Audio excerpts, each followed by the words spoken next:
Hello friends, I hope you are all going well. आज की class में हम राजस्थान म्यूनसिपैलिटी एक्ट 2009 के फर्दर सेक्शंस को डील करेंगे। तो पहला सेक्शन है सेक्शन 13। सेक्शन 13 में बता रखा है electoral roll for every ward, प्रत्येक वार्ड के लिए निर्वाचक नामावली। सब सेक्शन 1 में बता रखा है कि हर एक वार्ड के लिए इलेक्टोरल रोल को प्रिपेयर किया जाएगा, रिवाइज किया जाएगा, मॉडिफाइड किया जाएगा, अपडेट किया जाएगा। और ये किस मैनर में किया जाएगा, तो वो मैनर जो डायरेक्शन इलेक्टोरल रजिस्ट्रेशन ऑफिसर, निर्वाचक रजिस्ट्रीकरण अधिकारी जो निर्देश देता है उस निर्देश में किए जाएंगे। अब जो निर्वाचक रजिस्ट्रीकरण अधिकारी है, इलेक्टोरल रजिस्ट्रेशन ऑफिसर है, उसको स्टेट गवर्नमेंट नॉमिनेट करेगी या डिज़ाइनेट करेगी। और अगर स्टेट गवर्नमेंट नहीं करती तो स्टेट इलेक्शन कमीशन किसी लोकल अथॉरिटी में करेगा। ये सबसेक्शन 1 है। सबसेक्शन 2 में बता रखा है कि इलेक्टोरल रजिस्ट्रेशन ऑफिसर को अगर किसी और मेंबर्स की हेल्प चाहिए होती है, कि हेल्पर्स की ज़रूरत हो या उनसे जूनियर की किसी की ज़रूरत हो, तो वो ले सकता है। सबसेक्शन 3 में बता रखा है, उपधारा 3 में बता रखा है कि जो हेल्पर्स होंगे, जिन्हें कि असिस्टेंट इलेक्टोरल रजिस्ट्रेशन ऑफिसर भी कहा जाता है, वो स्टेट इलेक्शन कमीशन ही अपॉइंट करेगा। ये सबसेक्शन 3 में बता रखा है। सबसेक्शन 4 में बता रखा है कि जितने भी असिस्टेंट इलेक्टोरल रजिस्ट्रेशन ऑफिसर होंगे वो सारे फंक्शंस परफॉर्म करने के लिए कैपेबल रहेंगे जो कि इलेक्टोरल रजिस्ट्रेशन ऑफिसर के होते हैं। तो वो सारे जो कार्यभार होगा तो वो सारे कार्यभार संभालने के योग्य होंगे। सबसेक्शन 5 में बता रखा है, उपधारा 5 में बता रखा है कि धारा 14 के उपबंधों के अध्ययन रहते हुए प्रत्येक व्यक्ति जो 18 तक की उम्र का हो या फिर एक मामूली तौर पर उस वार्ड के अंदर निवासी हो, तो वो वार्ड की निर्वाचक नामावली में रजिस्ट्रेशन होने का हकदार होगा। अब इन 5 उपधाराओं के बाद में एक स्पष्टीकरण दे रखा है, एक्सप्लेनेशन दे रखा है। तो एक्सप्लेनेशन में इन पॉइंट्स के अंदर ये बता रखा है कि कौन निवासी होगा और कौन निवासी नहीं होगा। तो पहले पॉइंट के अंदर ये बता रखा है कि उस व्यक्ति को निवासी नहीं समझा जाएगा जो सिर्फ निवास गृह पर स्वामित्व या कब्जा रखता है। दूसरे पॉइंट में बता रखा है कि अगर कोई व्यक्ति अपने आप को अस्थायी रूप से अनुपस्थित करने वाले व्यक्ति का अस्तित्व रखता है, अपने आप को अस्थायी रूप से अनुपस्थित रखता है, तो उसे निवासी माना जाएगा। थर्ड पॉइंट में बता रखा है कि अगर कोई पेशेंट है, कोई मानसिक रोग से रोगी है, कोई मानसिक रोग से और मनोवैकल्पिक या लंबे उपचार वाले किसी अन्य रुग्णता से पीड़ित है, या फिर वह किसी अध्ययन के लिए किसी छात्रावास में रह रहा है या किसी होटल आदि में आकस्मिक अतिथि के रूप में रह रहा है, तो उसके बारे में केवल इसी कारण यह नहीं समझा जाएगा कि वह वहाँ मामूली तौर से निवासी है, मतलब उसे निवासी नहीं समझा जाएगा। अब फोर्थ पॉइंट में बता रखा है, यदि किसी मामले में प्रश्न उत्पन्न होता है कि कोई व्यक्ति किसी सुसंगत समय पर कहाँ यह मामूली तौर से निवासी है, तो यह राज्य सरकार निश्चय करेगी। स्टेट गवर्नमेंट ये चीज़ डिटरमाइन करेगी कि वो रेजिडेंट किसी टाइम पे था या नहीं था, है या नहीं है। ये फोर्थ पॉइंट में बता रखा है।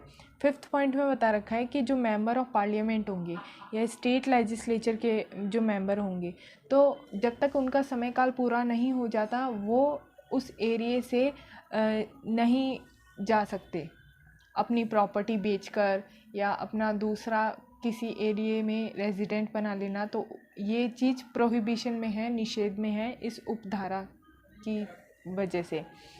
फिर 7th जो पॉइंट है उसमें क्वालिफाइंग डेट, अर्हता की तारीख बता रखी है। तो अर्हता की तारीख यहाँ बता रखी है से उस वर्ष की जनवरी का पहला दिवस अभिप्रेत है। फिर 6th पॉइंट में बता रखा है कोई भी व्यक्ति एक से अधिक वार्डों के निर्वाचन के लिए नामावली में रजिस्ट्रीकृत करने का हकदार नहीं होगा, मतलब एक से ज़्यादा इलेक्टोरल रोल में उसका नाम नहीं हो सकता, एक में ही हो सकता है। तो फिर 7th पॉइंट में बता रखा है कि एक से ज़्यादा, नॉट मोर देन वंस, कोई भी पर्सन कोई भी व्यक्ति अपना नाम नहीं लिखवा सकता। ये धारा 13 थी। अब हम धारा 14 की तरफ चलते हैं। सेक्शन 14 बताता है disqualification for registration in an electoral roll, कि क्या डिस्क्वालिफिकेशन क्या रहेगी, क्या निर्हरताएँ रहेगी उस नामावली में रजिस्ट्रीकरण के लिए। तो यहाँ पे बता रखा है कि अगर वो भारत का नागरिक नहीं है तो नहीं होगी, अगर वो विकृत है, अनसाउंड माइंड का है, तो उसका रजिस्ट्रीकरण नहीं होगा। और तीसरा बता रखा है कि अगर वो करप्ट प्रैक्टिसेस में पाया गया है, वो भ्रष्ट आचरणों में पाया गया है, तो उसका नाम वहाँ से हट जाएगा। और सेकंड सबसेक्शन के अंदर बता रखा है कि जो पर्सन है, नेम, जो नामावली तैयार हो गई, अब नामावली तैयार होने के बाद में पता चलता है कि ये पर्सन जो है लिस्ट के अंदर डिस्क्वालीफाई है, निर्हरताएँ है इस व्यक्ति के ऊपर, तो उसका नाम इलेक्टोरल रोल से स्टक ऑफ कर देंगे, हटा देंगे। फिर इसका प्रोवाइडेड बता रखा है कि अगर जो सबसेक्शन 1 था उसका पॉइंट सी था कि करप्ट प्रैक्टिसेस में अगर कोई मेंबर पाया जाता है तो उसका जैसे नाम हटा दिया, और जैसे उसकी डिस्क्वालिफिकेशन निर्हरताएँ ख़त्म हुई तो उसका नाम वापस जोड़ दिया। ये इसका प्रोवाइडेड बताता है, परंतु बताता है, जिसे कि अपवाद भी समझा जाता है। धारा 15 बताती है मिथ्या घोषणा करना, मेकिंग फॉल्स डिक्लेरेशन। तो यहाँ बता रखा है कि अगर कोई पर्सन जो इलेक्टोरल रोल प्रिपेयर की गई, रिवाइज़ की गई और उसको करेक्शन किया गया, और बी पॉइंट में बता रखा है कि उसके इंक्लूजन और एक्सक्लूजन ऑफ एनी एंट्री, मतलब किसी नामावली में सम्मिलित से या अपवर्जित से किए जाने से वो मिथ्या घोषणा करता है, तो वो 1 वर्ष के लिए सज़ा होगी, उसके लिए सज़ा का प्रावधान बता रखा है। और जुर्माना होगा जो कि 2000 से कम नहीं होगा, परंतु ज़्यादा से ज़्यादा वो 5000 तक होगा, मतलब 5000 से 2000 तक का जुर्माना उस पर लगाया जाएगा। और 1 साल की सज़ा का प्रावधान इस धारा के अंदर बता रखा है। धारा 16 बताती है मुख्य निर्वाचन अधिकारी के बारे में, चीफ इलेक्टोरल ऑफिसर के बारे में। तो जो चीफ इलेक्टोरल ऑफिसर होगा वो स्टेट गवर्नमेंट का ऑफिसर माना जाएगा, और उसे डिज़ाइनेट और नॉमिनेट करेगी state election commission, state government से कंसल्टेशन लेने के बाद में।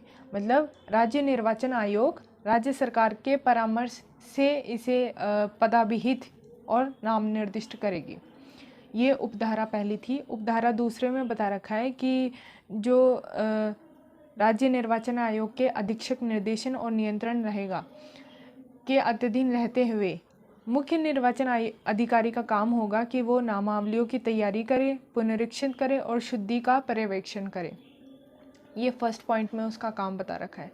सेकंड पॉइंट में बता रखा है कि जितने भी निर्वाचन होते हैं तो निर्वाचन के संचालन का पर्यवेक्षण भी मुख्य निर्वाचन अधिकारी का ही होगा, जो सेकंड पॉइंट में बता रखा है। और थर्ड पॉइंट में बता रखा है कि बाकी जो सभी शक्तियां और कृत्यों का प्रयोग करेगा जिनका राज्य निर्वाचन आयोग निर्देश दे, जो डायरेक्शन देगी उसे डायरेक्शन फॉलो करनी होगी। ये सेक्शन 16 है। धारा 17 में बता रखा है डिस्ट्रिक्ट इलेक्शन ऑफिसर के बारे में, जिला निर्वाचन अधिकारी के बारे में। तो इसे भी राज्य सरकार स्टेट इलेक्शन कमीशन से कंसल्टेशन लेके, परामर्श लेके और डिज़ाइनेट और नॉमिनेट करेगा। पर इसके प्रोवाइडेड में बता रखा है कि अगर एक ऑफिसर पूरे फंक्शंस को परफॉर्म नहीं कर पा रहा, सारा कार्यभार नहीं संभाल पा रहा और 2 ऑफिसर्स की ज़रूरत है, तो वो 2 ऑफिसर्स भी अपॉइंट कर देगी एक उस अलग अलग डिस्ट्रिक्ट के लिए। सेकंड सबसेक्शन के अंदर बता रखा है जो स्टेट इलेक्शन कमीशन होगा वो उन दोनों अधिकारियों का क्षेत्राधिकार विनिश्चय करेगा कि दोनों ऑफिसर्स का जुरिस्डिक्शन कितना है, जिस जुरिस्डिक्शन में वो अपने फंक्शंस परफॉर्म कर सकते हैं। सबसेक्शन 33 कहता है कि जो चीफ इलेक्शन ऑफिसर के कंट्रोल में रहते हुए डिस्ट्रिक्ट इलेक्शन ऑफिसर को सारे काम को कोऑर्डिनेट और सुपरवाइज करना पड़ेगा। सबसेक्शन 4 में बता रखा है कि डिस्ट्रिक्ट इलेक्शन ऑफिसर को वो सारे फंक्शंस भी परफॉर्म करने होंगे जो कि स्टेट इलेक्शन कमीशन और 2 चीफ इलेक्टोरल ऑफिसर उसे देते हैं। तो चीफ इलेक्टोरल ऑफिसर जो अपन धारा 16 में पढ़े थे वो इससे सीनियर था, उसका जूनियर है डिस्ट्रिक्ट इलेक्शन ऑफिसर। सेक्शन 18 कहता है staff of local authority to be made available, स्थानीय प्राधिकारी आदि के कर्मचारी वृंद का उपलब्ध कराया जाना। तो यहाँ बता रखा है कि अगर स्टाफ की ज़रूरत होगी चीफ इलेक्टोरल ऑफिसर को या इलेक्टोरल रजिस्ट्रेशन ऑफिसर को, तो वो स्टाफ ले सकते हैं किसी भी लोकल अथॉरिटी से। सब सेक्शन 2 बताता है कि जो स्टाफ होगा वो स्टाफ रिटर्निंग ऑफिसर के लिए भी काम करेगा। और सब सेक्शन 3 में बता रखा है कि वो जो लोकल अथॉरिटी का स्टाफ है वो मतलब जो स्टाफ है वो लोकल अथॉरिटी से होना चाहिए। हर लोकल अथॉरिटी का काम होगा कि वो अपना स्टाफ अवेलेबल करवाए। दूसरा कि वो जो लोकल अथॉरिटी है उसको एस्टेब्लिश किया जाना चाहिए स्टेट एक्ट से, और उसे फंड भी प्रोवाइड कहीं ना कहीं हो रहे हों राज्य सरकार की तरफ से, तभी वो अपना स्टाफ प्रोवाइड कराएगा और तभी वो स्टाफ यूज़ में लेगी जो इलेक्टोरल ऑफिसर्स हैं वो। सेक्शन 19 कहता है officers and staff deem to be on deputation to the state election commission. तो यहाँ पे बता रखा है कि जो स्टाफ काम में लिया जाएगा लोकल अथॉरिटीज़ का रिवाइज़ करने के लिए, प्रिपरेशन करने के लिए या रिवीजन करेक्टनेस करने के लिए इलेक्टोरल रोल के अंदर, तो उसे ये समझा जाएगा कि वो प्रतिनियुक्ति पर रखा गया है राज्य सरकार द्वारा और वो राज्य निर्वाचन आयोग के नियंत्रण और अधीक्षक के अधीन रहेंगे, अधीन ही काम करेंगे।